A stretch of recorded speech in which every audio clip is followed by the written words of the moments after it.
So Rebirth Island is back, and it brought all the Season 1 problems we've had all weekend. That's right, the audio is absolute garbage. Take a listen to how bad Prison is right now.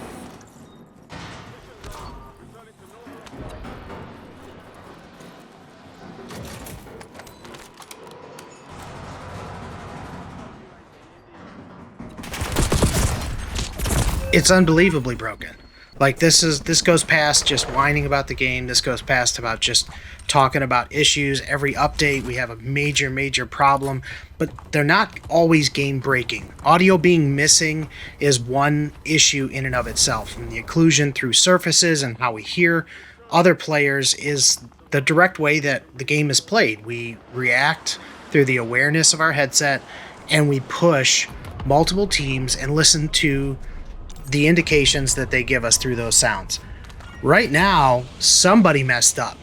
Somebody didn't check, like we've always presumed. They don't play test these updates. And here we are in the biggest map introduction with the largest movement introduction in a AAA title game, and it's atrocious.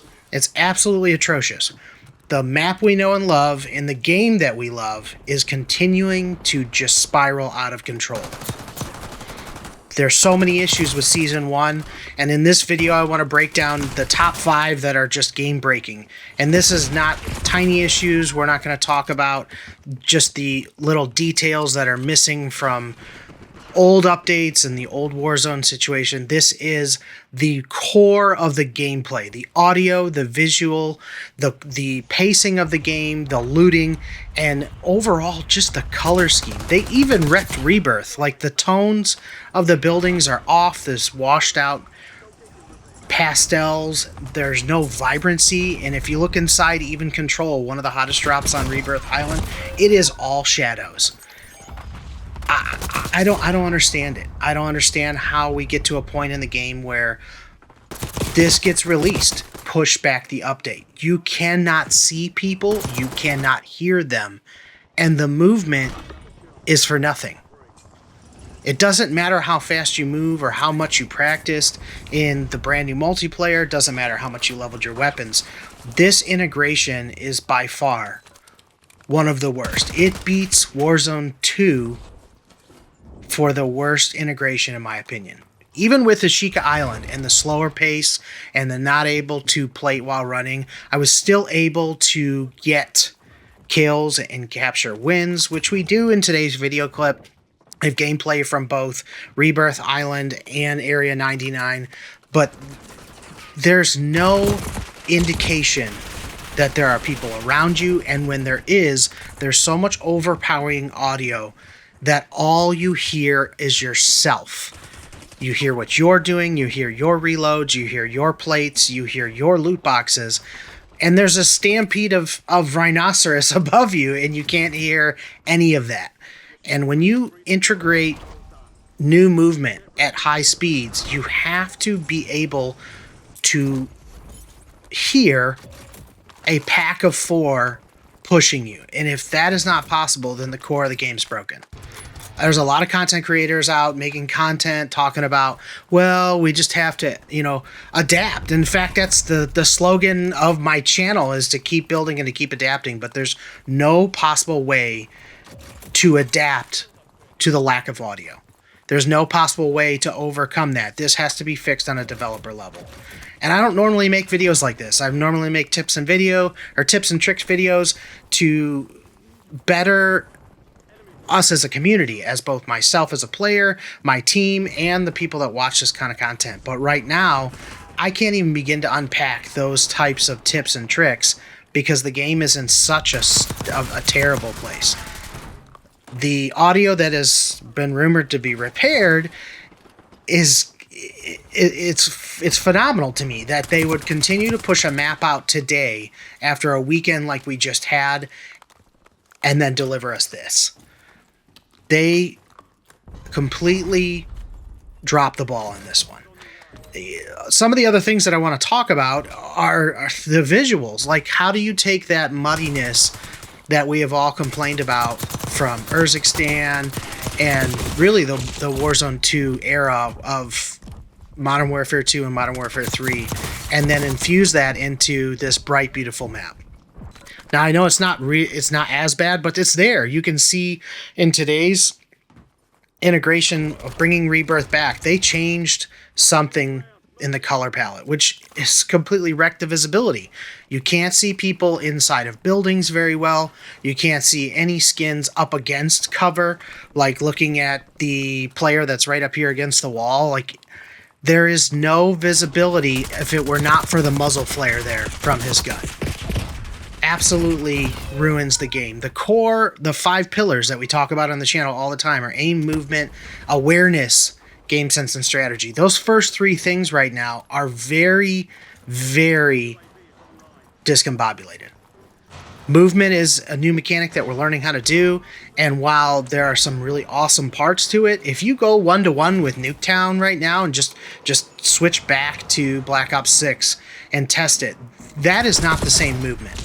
That is not the movement that they said was going to be 1-to-1. It is not as smooth. The rotational aim assist is completely different, which is fine, but it should have been consistent between the games. It should have been, here's the preparation for Warzone, we're going to learn the movement, and this is how the game mechanics are going to work. And what we just spent the last 2 weeks doing is for nothing, because the aim is completely different between the 2 titles. And that may be a developer issue where we have Raven and Treyarch not communicating between one another. You can't just copy and paste the assets of one game on top of each other and hope that they'll play the same when the player base is all doing the exact same thing. We all bought the game to level our weapons and to learn the game mechanics, and now here we are in one of the largest updates of the year, experiencing some of the most game-breaking bugs I've ever seen in the history of playing the game. And I've been playing the game a long time, back all the way to Call of Duty 1, 20 some years of playing this game. I have seen it all. I have seen all different types of game-breaking bugs. I have seen things in Warzone that I thought were going to ruin the game. I'm not saying that this is going to ruin the title. I'm saying that this cannot move forward until major issues get addressed. You can't take this many things and ruin them and release it as a ready-to-go product. I'm always ready to have, a broken meta or a glitch. I'm not saying that playtesting is a perfect art. I'm not a game developer, but I've played the game long enough to know that certain things are going to happen in time. This is a lack of playtesting. This is 100% not properly checking out the product that you're releasing. And what's terrible is you're taking people's money and you're advertising a product that is going to be the same when it integrates over, and it's just so disappointing. I would rather them have the integrity to say, hey, we don't have it ready yet, we're going to delay it. Yes, you're going to make a lot of people mad, but this is the reason that Verdansk is not here yet. And I'm glad, because if people returned to Verdansk and this was the product that they had, it would kill the nostalgia and the legacy forever. The game that we all fell in love with, the reason that we're still playing this, those who've left, those who've come back, this is what we're here for. And if you don't have a finished product, I don't want it. I would rather keep playing the same map for another month or the same engine for another month until it's ready for us to actually enjoy it. One of the other things that really, really bugged me about this update was the infusion of the weapons just feels so sloppy. The transferring over of Modern Warfare 2 and Modern Warfare 3 guns into the system, where there's multiple perks and now gunfighter. There's a camo system that I'm not really sure if I love yet, but I think it could be good. There's a lot of potential there with the Warzone solo camos. I think that's going to be a lot of fun to elongate or to reliven kind of the camo community that may have gotten away from it in the Warzone community a little bit. It gives you an opportunity to level your guns in Warzone for separate camos with strictly just eliminations. That'll be a fun grind, and I'm sure I'll do it this year. But the main issue is the accuracy of the weapon, and I have tried tons of guns and tons of settings, and there is an irregularity. If you go into firing range and you try and shoot and control that recoil in one area, there is a randomized slant that will come off of these weapons at a certain point. And while that may seem like a skill gap, there's no way to control a randomized recoil pattern. If that maintains, people are going to lose interest, because in time they're not building the skill that they can get rewarded for all that practice, and in turn they're not going to see the output in their kill count. There's very inconsistent. There's still a lot of testing. There's months and months of testing when it comes to weapons, and I'm not opposed to them having older guns in the game. I just think that this system that we have right now, where we bring in multiple weapons from multiple titles and then try to make them all work together with different attachments, it's very convoluted, and it's too messy. If the developer team cannot handle that many weapons and that many problems, then they should minimize the amount of stuff that they have to work on. 35, 40 weapons is enough for a Warzone community to create a meta and have different play styles. We don't need 177. We just don't. It's too much on the game. There's too much content to be made as there is just on the 40 or so weapons that you'll have over the course of, say, a few seasons with new introductions. You're going to bring DLC into the game anyway, which inherently is going to be the meta, and everyone's going to want to play with that. That's kind of just marketing and on sales and how they want to push the game and make it new and make it fresh. So what's the point in bringing in, the Bison from Modern Warfare 2 or the Haymaker or something like that? Like, it's just wasted development hours rebalancing a weapon that no one will likely use, and those development hours could have been spent on better audio, better visuals.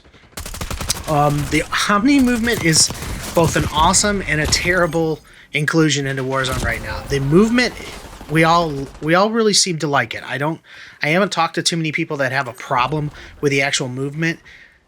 It's just there's so many penalties. One of the biggest things that should be in the game right now are base perks. I don't know why they went with this decision. If not, everyone's going to be running the same three: Dexterity, Gung-Ho, and Sprinter. Why you would limit all this movement behind having to have those three perks and make the meta stale right off the bat when they just did all of this integration between two different perks to make them more valuable is beyond me. It's absolutely beyond me. Why should I have to have a perk in order to reload smoothly while sprinting? Which, by the way, if you guys haven't checked your settings, make sure that the sprint canceled reload in the advanced combat settings is turned off. We don't want to be doing that. I can't believe the amount of people that are not seeing that or not knowing that. They shouldn't have changed it on us, but they do stuff like this in updates all the time, and that is one of the major movement problems. Now, there are other ones in there that are personal preference, like Grounded Mantle and Sprint Restore and Slide Maintain Sprint. Test those out for yourself, but the fluidity of the movement between multiplayer and here, the main change-up is we don't have the base perks that we used to have in Warzone 2 and 3 that didn't require us to have that. So we're trying to take the speed of multiplayer and then put it into Warzone, and without those there, we are forced to use those perks to keep that movement at least close, at least 80%. What I want is 100% multiplayer to Warzone movement and performance, so that we can then pick the perks, the weapons to our play style. It's a pipe dream, I know, but I think that they really cut themselves short by forcing you to use those perks to get the most out of your movement. The color scheme, there's a lot of people that think that it's just personal preference. It's not. The contrast of what you see in the game and the players that you see in those environments directly correlates to how you react. And if you're playing a game that has really, really bright skins and really, really pale pastel, earth tone backgrounds. Like, Area 99 is very drab, and they made some promises that they were going to make some improvements. I think they made the sky bluer. I think they made some of the greens punchier. Pod's got a facelift, but the rest of this is really, really brown. It's 7 shades of brown, and there is no contrast. So when players walk into shadows, it's just brown camo on brown wall with coffee colored roof and beige colored floor. It creates visibility issues. Yes, that's real life. Yes, that's how camouflage works. But this is a video game. This is how we have fun. This is to create some alternate simulation of what we want to see. We don't necessarily need to see Big Bird running around with a shotgun, but I would like to see some vibrancy in these environments. I don't know why they've been afraid of green. I don't know why they've been afraid of trees ever since Verdansk. It was not anything that we ever complained about. We complained in Caldera when it was a forest on a mountain, and all you saw were treetops. There's nothing wrong with lightening up the map and creating some choke points and creating a little bit of actual landscape to the area instead of just brown buildings.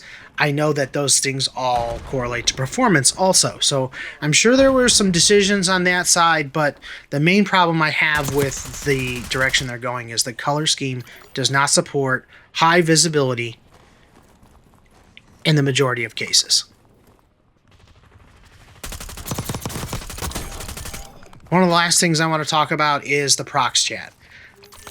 I think that the feature is really, really cool. I have always thought it was awesome to taunt enemy players. I think it's hilarious to create death comms on multiple levels, but it has added another layer of just audio saturation. It also gives more for the engine to process in an area where we're already listening to 20 different audio cues on top of ambient sound, and that is not something that's bettering the game. I think that they should limit the distance that you can hear it, and they also need to be prepared for what a player will hear when 4 people have mics and 4 people have mics, and there's an airstrike and there's 8 people firing a weapon and opening loot boxes. That is one of the ingredients that's making such a crappy pizza for the Warzone audio system right now. Prioritizing the audio is something that they have worked on and then broken it and then reworked on it and then broken it again. I don't think it's that easy to do, but at a baseline, if there's too many people stuffed in the elevator, set a weight limit. It needs to be lighter on the system. And all of that audio for you to process is inherently going to deprioritize something that you would likely want to be hearing. By the way, one of the things that they did not put into the new Warzone yet, which was the same Warzone, is you cannot reopen a buy station with a PDS. So, found out the hard way this morning. Don't do that. The quality of life things like this, though, are something that is very hard for the average player to process. Is why do we make changes and then they don't stay in the game? Quality of life changes are things that the community complained about, or there was a need for a change. And then there were things for replayability and strategy and all the different things that we always talk about on my channel. If you guys like this kind of content, don't forget to like and subscribe. Consider becoming a member. I'm definitely going to continue to develop the library of content that I have. I want to make videos for you. I want to make videos about this game. I'm optimistic they're going to work on it. They have to. The community is going to be very loud today with the Rebirth being reintroduced and all the sound being in the current state. Stick around and let's figure out together how to build on this new content as they unfold. Thanks for watching. Keep building. Keep adapting. SitRep out.